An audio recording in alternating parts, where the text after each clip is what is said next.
again.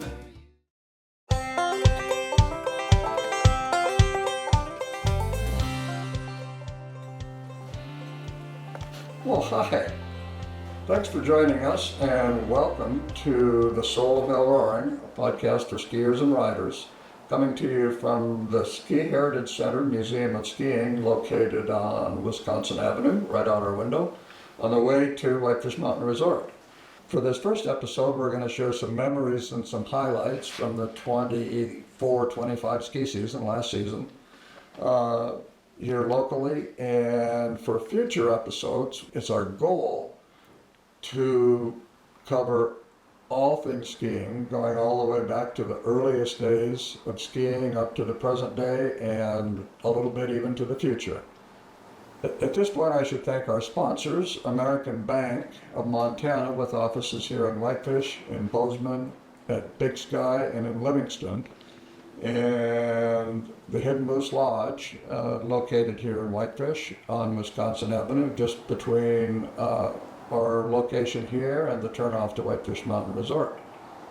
For this first episode, we're excited to be speaking with, from Whitefish Mountain Resort, Nick Columbus, the president, and Matt Gibo, the director of sales and marketing.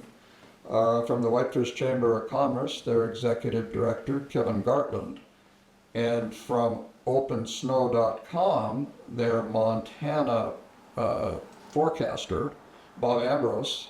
OpenSnow.com does forecasts and ski reports for just about every ski resort in North America, US and Canada. You know it feels so right. It's a bluebird day. Nothing like Friday. So we're going to lead off with Bob Ambrose, primarily because about this time last year, before the ski season even started, he was hard at work on the forecast for opening and on the climatic forecast for the first part of the ski season, and then he'll go on and talk a little bit about going through the season and what the trends were of the weather and how that related to skiing here and around the region. So.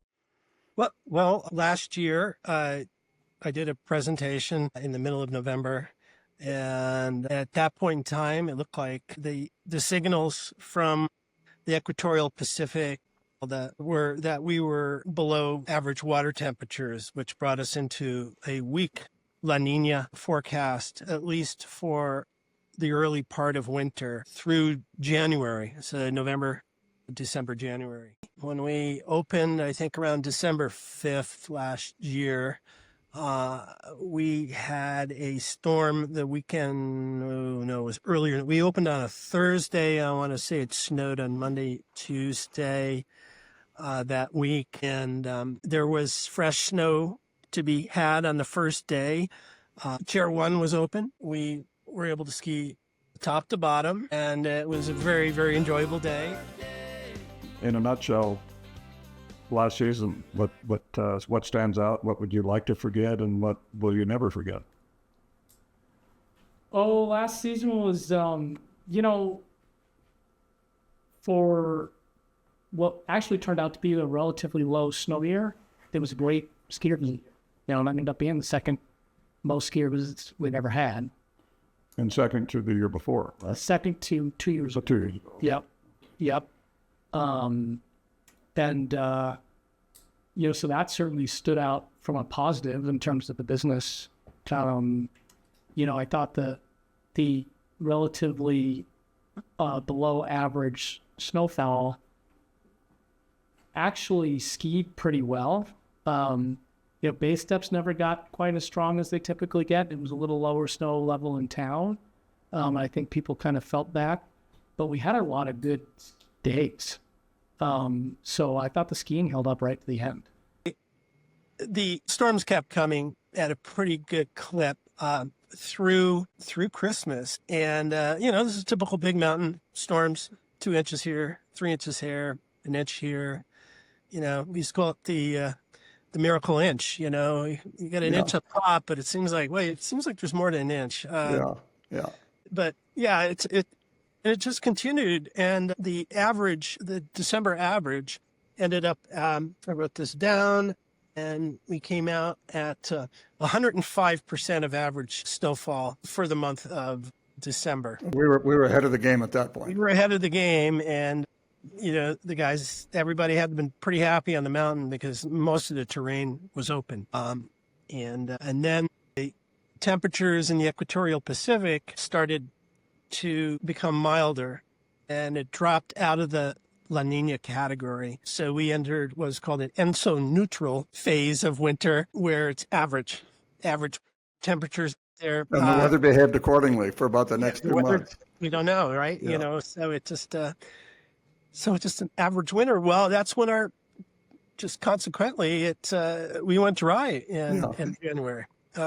January we only received, and this is from my end of the season report last year, 16 inches. And that's the top of the mountain. And that's 44% of average for the month of January, 30-year average. But luckily, February came back, roaring back. We had some atmospheric river events, a couple of major atmospheric river events where we got more than 2 or 3 inches a day. So we ended up, February was a strong month for us.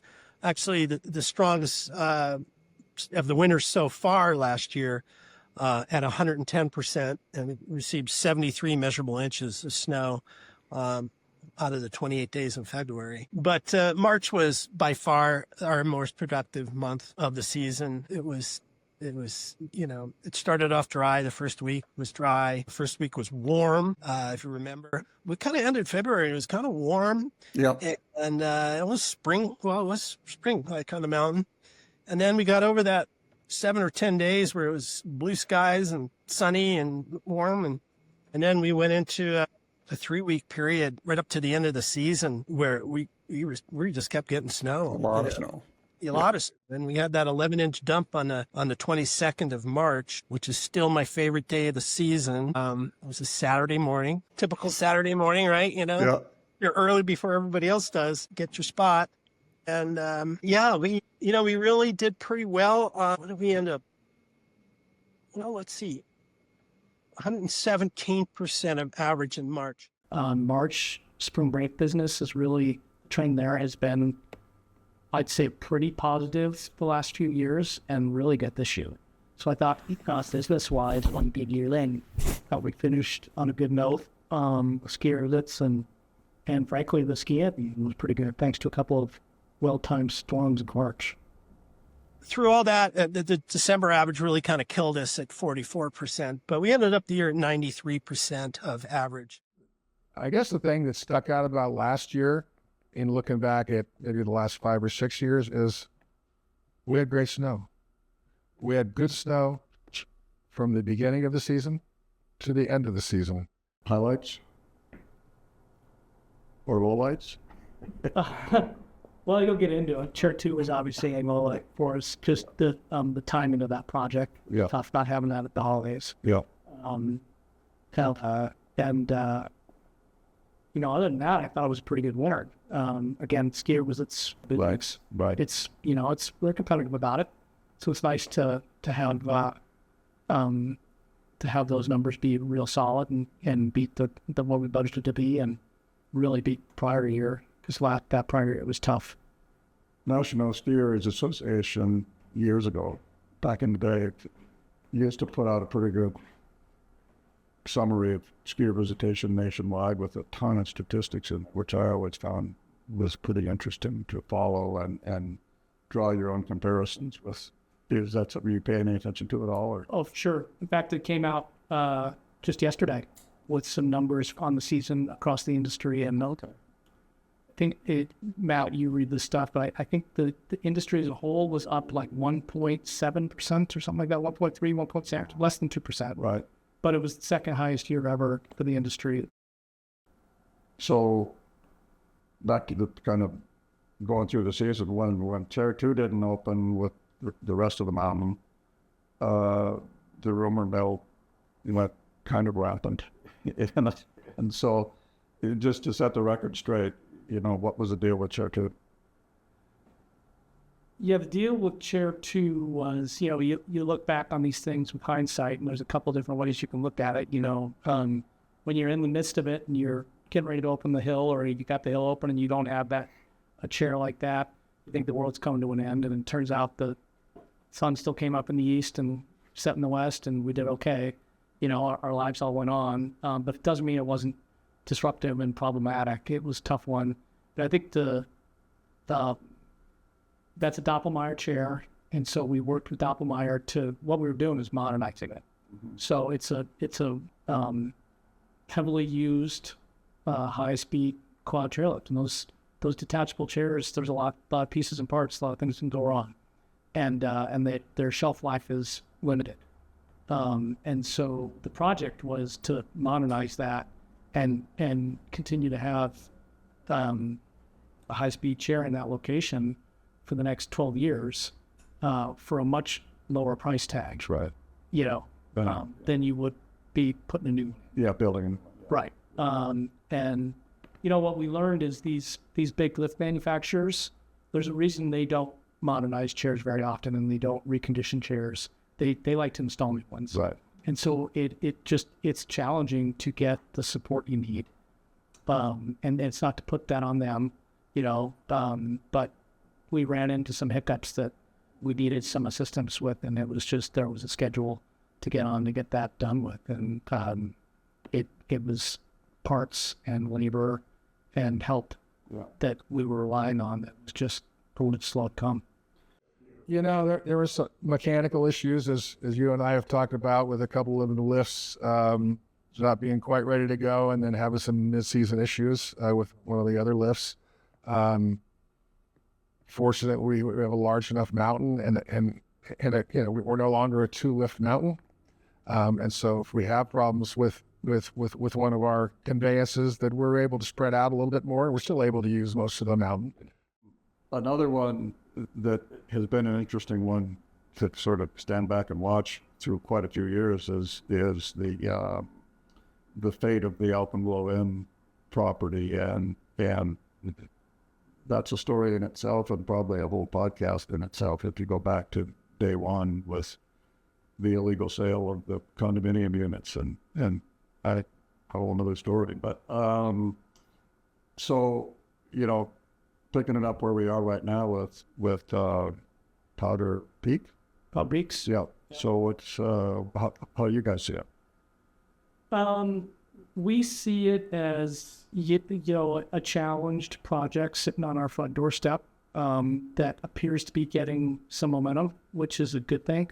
Obviously, I was just barely around to count for the last hurrah of the Alpenglow myself. And then, that came down, and we sat with an empty lot on our front doorstep for a lot of years. So the opportunity to see something come up in that zone is not a bad thing for resort buying, and it's a good thing. It's had its challenges getting going, but I do think this most recent the iteration that they're actually actively building out now is the best concept they've had for that space, to have a series of smaller buildings as opposed to one massive building. I think it'll serve that space better, and I think it'll fit the resort better. What would you say to the people who ask, why don't you cut the brush? I'd say look at the before and after on the skiers right 2/3 of Good Medicine. We worked hard on that last summer, and I think all of us who love to ski in there and ski other parts of the mountain like that got the benefit of a lot of brush cutting got done on Good Medicine last summer. And we'll finish that this summer and keep moving our way east. I'd say that honestly, the eye came off on that ball a little bit, and now the eye is very firmly back on. Okay. Including some bigger equipment purchases that'll help us move a little quickly there. No. But we'll be dedicating crews to that going forward, just as a rule. we're just going to pick it off. Well, I think people are going to be happy to hear it, for sure. Yeah. Well, I'm happy. Yeah. I like to ski it. Fun mostly. Yeah. We had a meeting this morning, and our slopes supervisor, slopes manager, said that they've already hit 18 acres of lower mountain terrain, some deadfall stuff and some brush stuff to clean up that as Ed smelted out. So they've been pretty aggressive this year. You think about the Good Medicine project that Nick was just speaking about, and that was a project that's kind of been on the docket for 3 years now, and frankly, it's on Forest Service land, so it requires Forest Service approval. There is some habitat of whitebark pine in that area, and with the whitebark pine being a protected species of tree, we also need to be really sensitive to what we're cutting down and where we're cutting it down. One of the challenges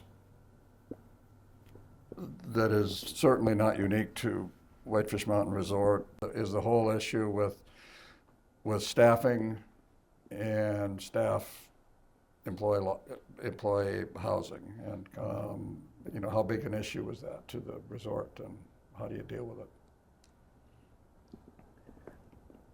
Well, we're nothing without our staff, right? So making sure we have staff that are healthy and happy, and housing is a huge component of that, is always going to be on our minds.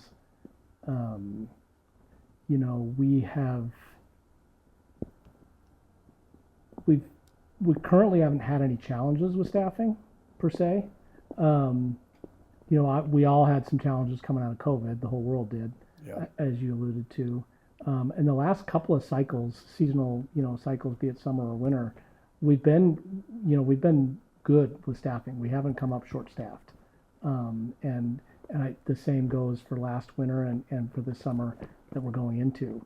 Well, and by that, the ultimate definition of that would be there's nothing that had to stay closed because there were no employees to run it. True, but I would also say that even better than that though, like the jobs that we have posted are filled. Right. And so I do think that the housing issue is real, and I don't think here in Whitefish we're at the degree of a problem that you see in other parts of the West in the resort industry. The Jacksons and the Park Cities, Yeah. and the steamboats. To throw out a few. A lot of Colorado. We're not to that level. Do I think there will come a day where we get to that level? I think we'd be foolish to think that that's not going to happen. I think back to marketplace dynamics, I think it's going to take the next run up in this area of the real estate market to really put that in front of us. So we kind of have an opportunity as a community, and there are some good initiatives happening. Yeah. That we're participating in, to make sure we've got a plan for if and when things go a little crazy again. Yeah. We've got a fair amount of housing that we already provide, mostly to accommodate our J1 visa program, Right. Which has been a real benefit to. So explain what that is again for the. So the J1 visas are cultural exchange visas. So these are college students from other countries coming here on their off season. Okay. Last winter, out of 650 employees, 80 of them were on that program. So it's more than 10% of our Yeah. of our workforce, Yeah. and they're wonderful. They're smart and they're hardworking for them and engaging kids, and it's real fun. It's pretty unique to that program to have people coming back 2-3 years in a row. And then in terms of the housing thing, does the resort own properties that you just consider employee housing as a place to put people, or do you work with certain properties in town that you try to have available for people, or how do you manage to that? Yes. Okay. And of course, it never feels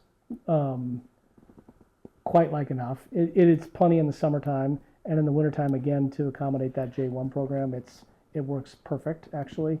What we don't have a lot of is the type of housing that you could offer to, a manager and a family who has a family or that sort of thing. Year-round kind of a. Correct.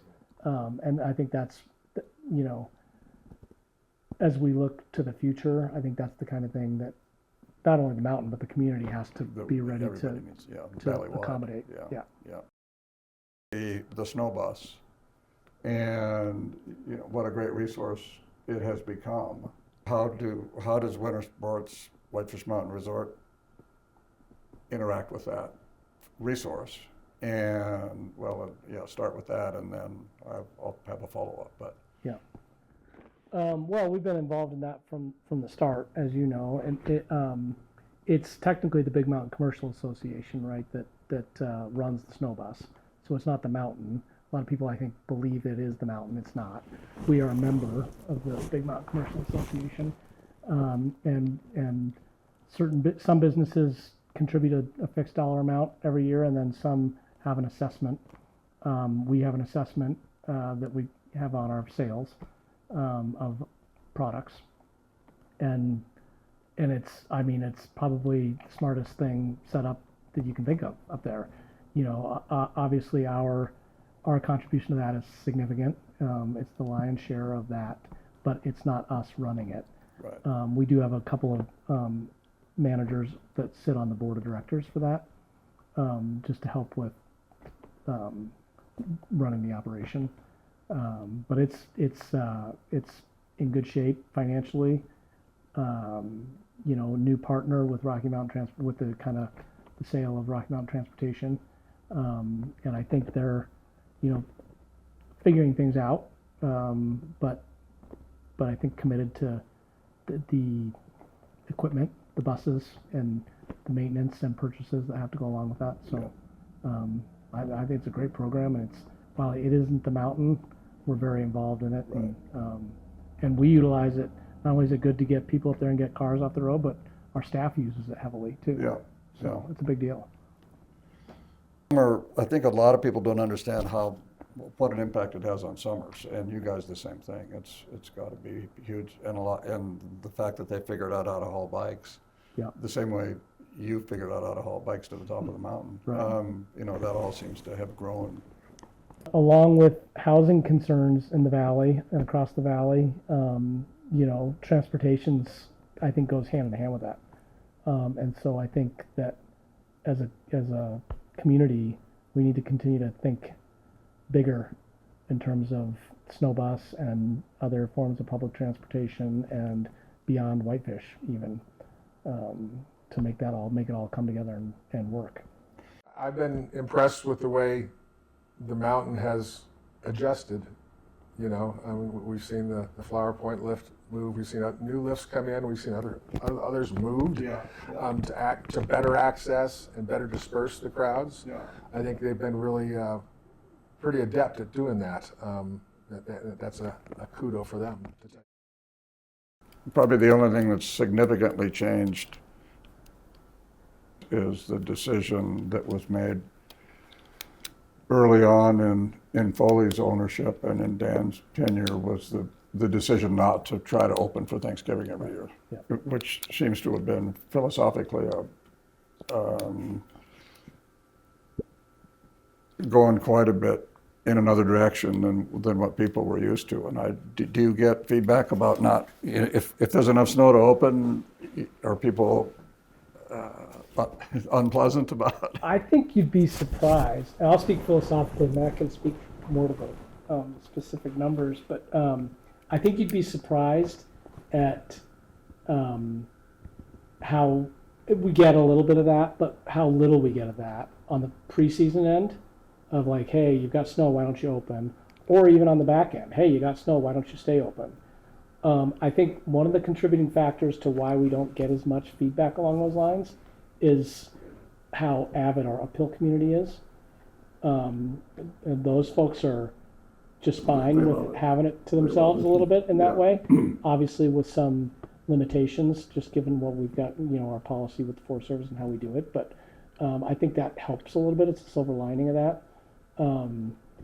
But we basically target the Thursday closest to December 7th is kind of our target for opening day. And then we target the second-ish Sunday in April for closing. And it's remarkable, skiers are an optimistic bunch, but they also like their summer activities too. So as you get to, we've had plenty of years where we've got our largest base step on the mountain on closing day and a great snowpack. And people lose interest. If the sun comes out a little bit, roads get cleared off in the valley, people want to get on their bikes, people are chomping to get on the golf course, they want to get boats in the water.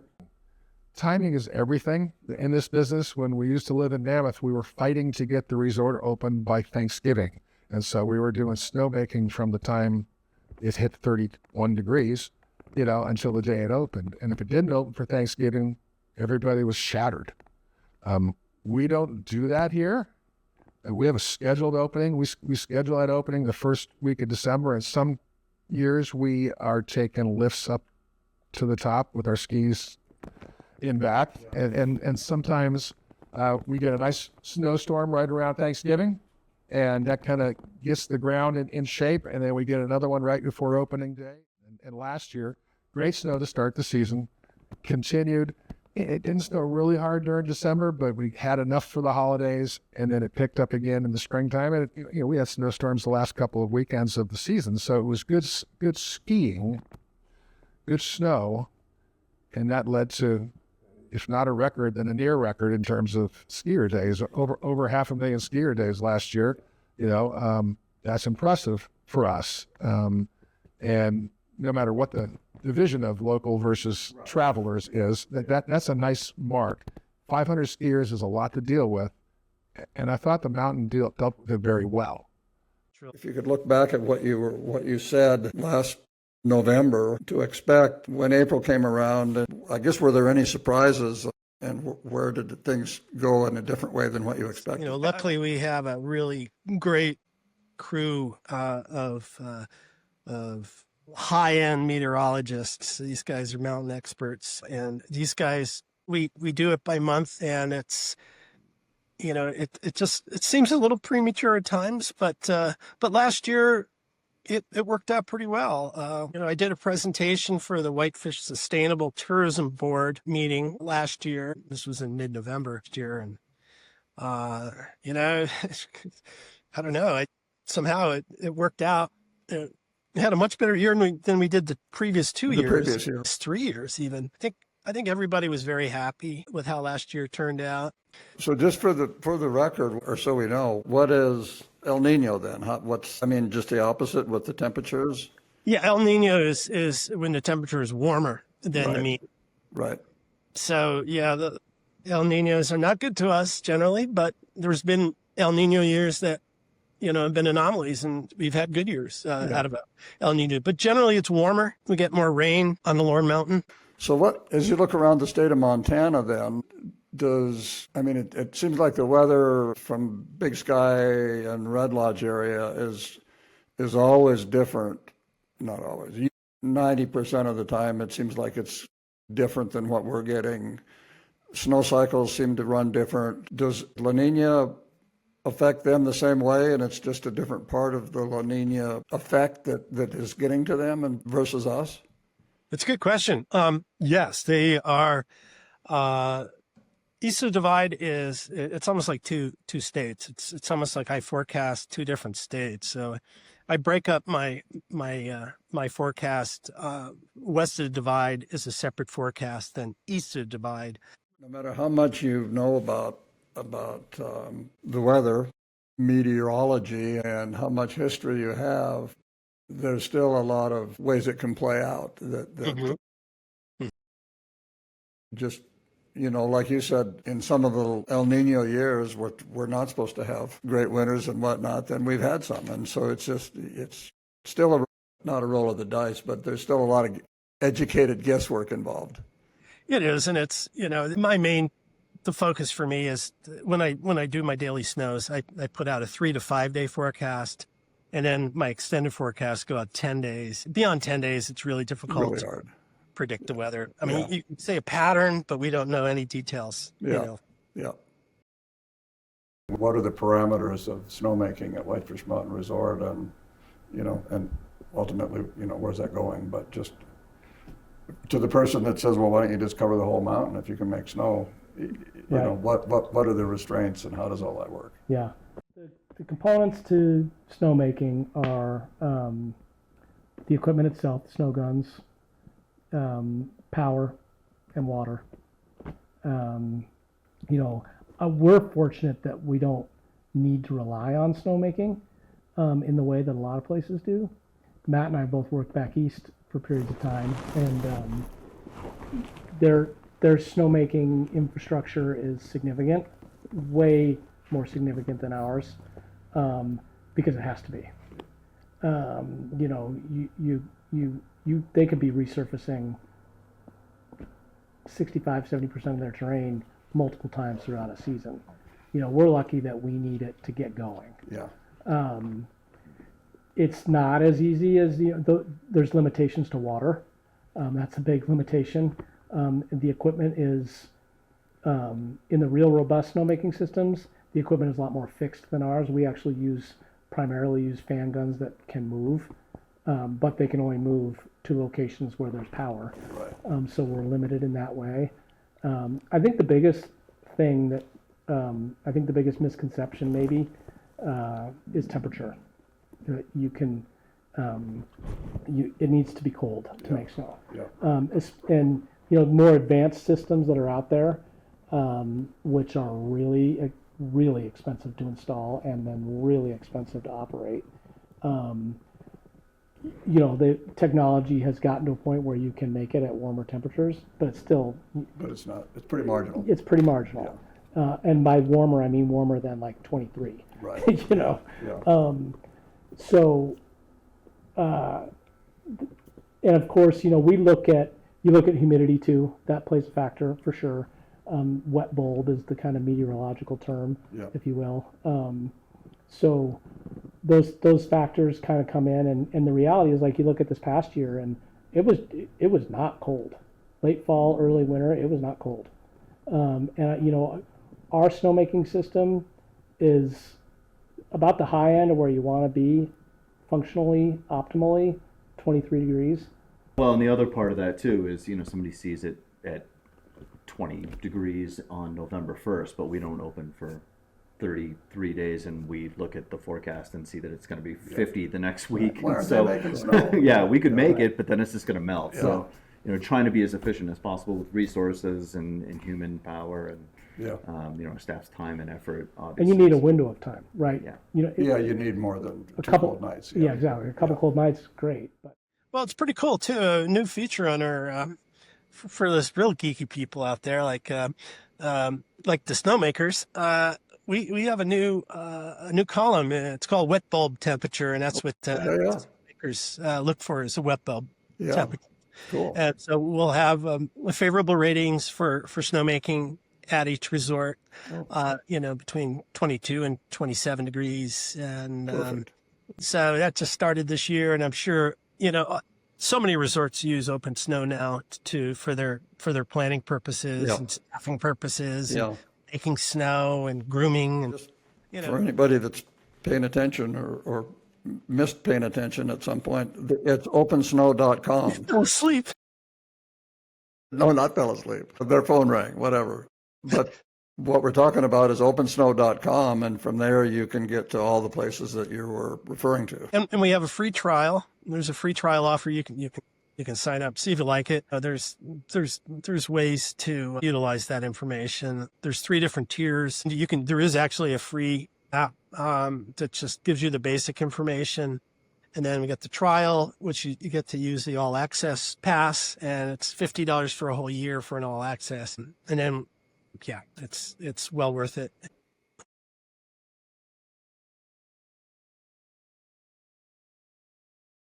Corporate philosophy, the Winter Sports Incorporated philosophy about the the multi-resort pass programs, the Epic program, the Icon, and how soon are we gonna have that?